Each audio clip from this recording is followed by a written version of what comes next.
Hey everyone, I'm Michelle Francesca. This is Inspiration for Life, and I am so excited to bring this particular video to you today, which I'm titling Home Sweet Home Transformation. The wind is gusting outside. I can hear the leaves blowing in the very strong breeze, and it is creating some beautiful flickering shadows and light shifts where I am recording this right now. So it's just perfect for October. Perfect for this somewhat mysterious season of transition and transformation. Many of us have been going through a transformation season, and right now it might be including some big external changes in relationships, jobs, vocations, geographical locations even. But I believe the foundation of much of the transformation that we've been doing and what's happening right now is connected to coming home, sweet home, to the truth of who we are in essence and in sacred identity.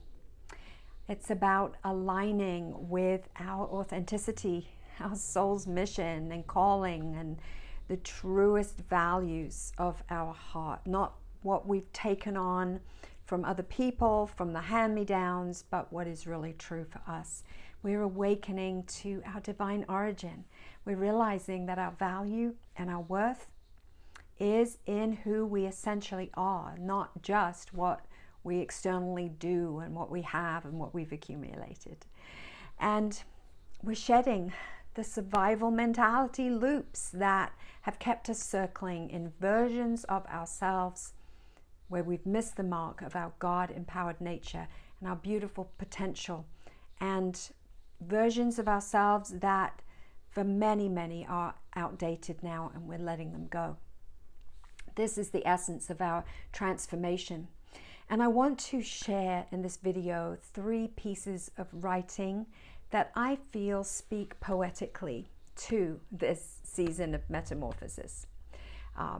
The poem Bite that I wrote a few years ago says this: when did you bite into the lie that you couldn't and wouldn't be enough?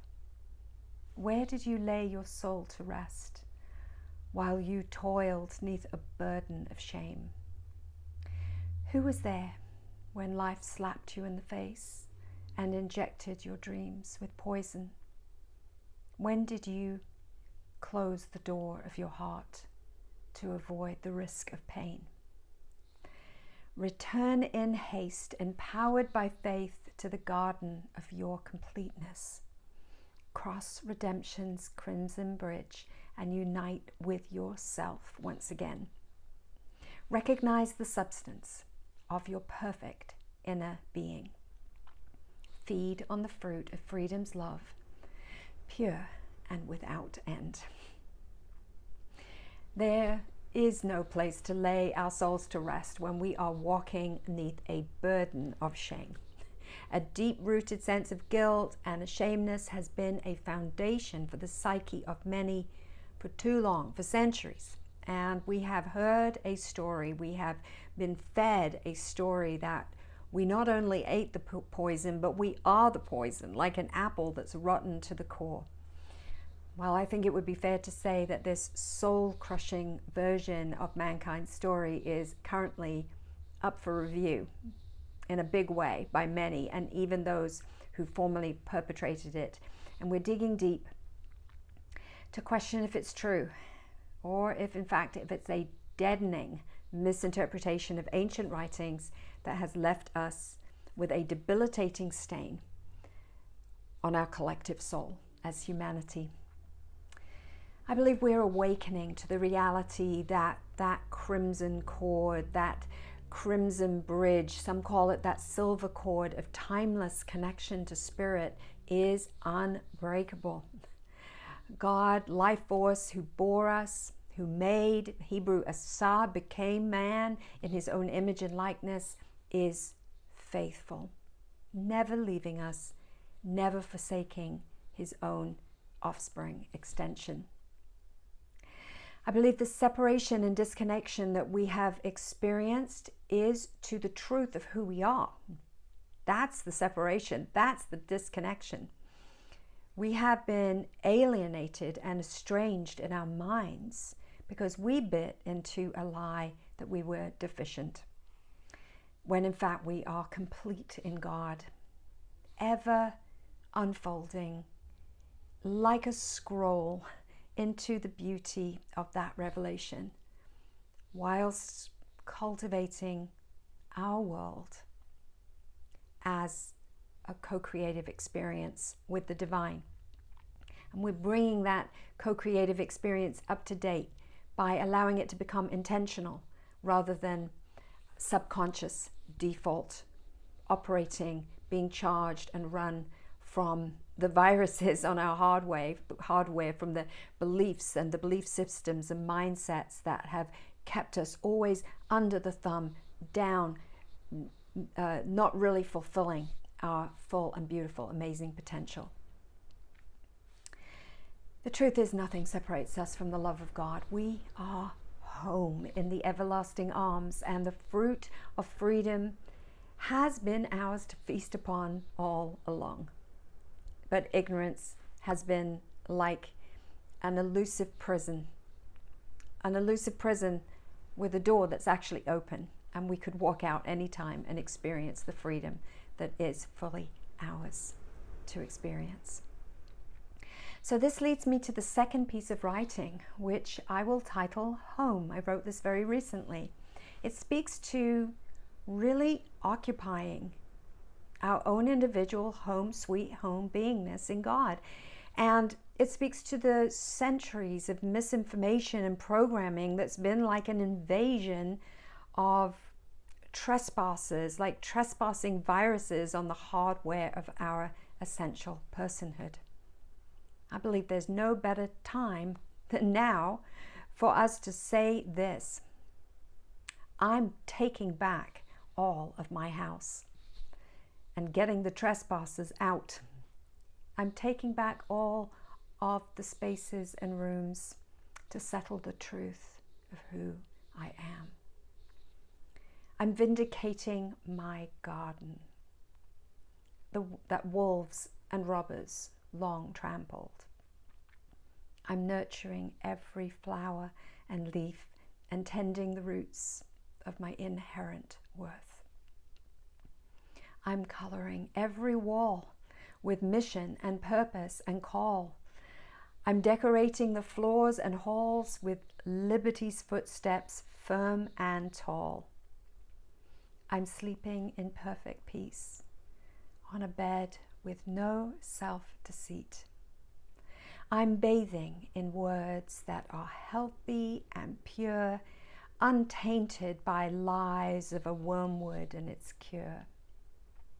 I'm eating the honey of love for breakfast and dinner and lunch. I'm baking with essence of tender delight to feed my heart and reveal my light. I'm resting on sofas of grace, unhassled by striving and haste. I'm feasting on wisdom and guidance divine, held by compassionate, infinite arms. I'm dancing, abandoned and free, to music that sings from within, unfettered by prisons of subconscious fear, expressing the glory of authentic cheer. I'm closing the door to abuse and opening windows of choice. I'm taking full residence in my own soul and owning my life as my house and my home. I love that line. I'm taking full residence in my own soul. The keys are in my hand. The keys are in your hand. I can lock the door to unwanted intruders, to emissary voices of fear and guilt and shame and control and downbreaking. This time of transformation is, if nothing else, all about owning our own lives. It's about reclaiming our sovereignty and autonomy as the extensions, the co-creators of God that we are. But how to walk out this transformation?